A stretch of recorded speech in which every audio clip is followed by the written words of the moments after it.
Boys and girls. Well, okay, we got caught by night time when we watched next the sun was under. But let me show you what's happening in the train room. So, look, we decided to do it ourselves. Well, I did, and one of my buddies helping me. And we are old now, so it's not easy. These are the seating boards here. That still needs to go up.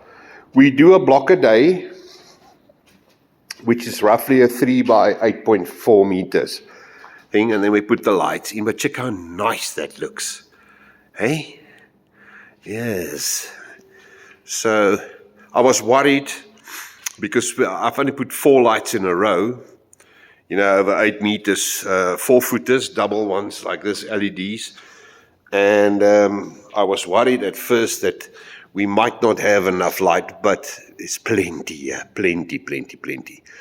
So we started last week, we did these 3 blocks, and then these babies were standing over against the wall. They said we couldn't weld. You see, we need to weld a angle line up top there, where that slides into.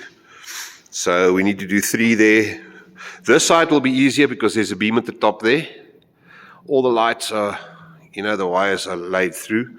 And then as soon as we finish the block, we hang the lights and then we go home and rest or build a wagon or whatever.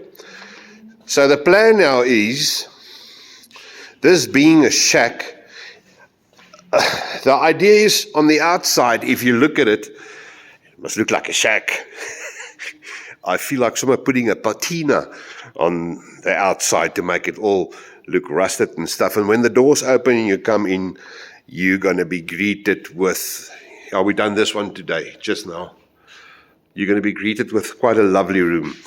Now inside here, the plan is you're not going to really see any of the corrugated IBR. You're not going to see that. Because this is why we actually turn this angle on like that.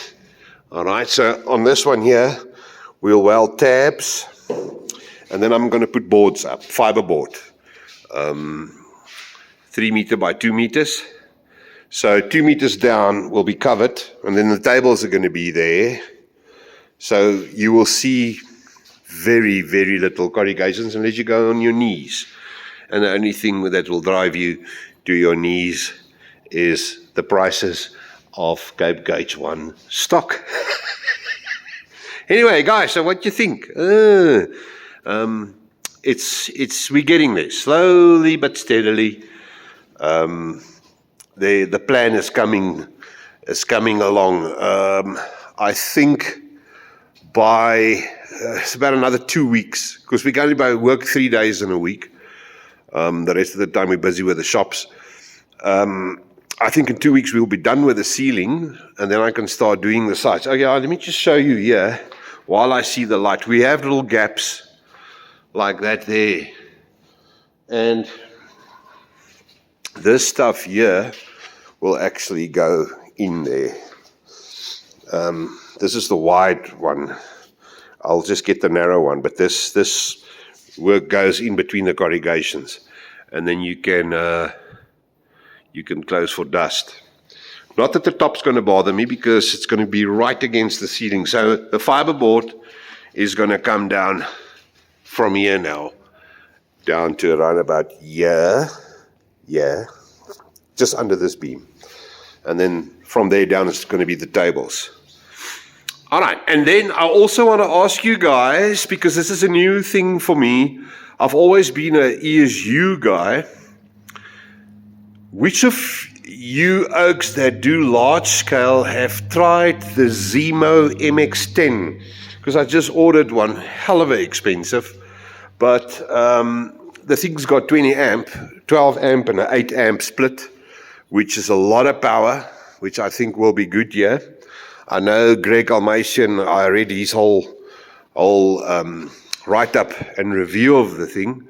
He's very chuffed with it. But if there's any of you guys out there that uses that system, let me know in the comments.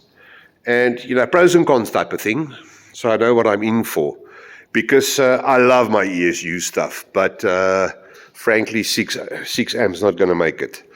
I'm going to use, up at the top here, there's going to be a 32 millimeter, right from there in the corner to over there, a 32 millimeter narrow gauge railway on 124 scale, Cape Gauge 1, but running NGG 15 and NGG 16. That's the plan. Because the 32 mil track is widely available. I'm not going to build track. Sorry. All right, so this is where we're at. Okay, cool. Then I'll speak to you later. Keep well, en tot ziens.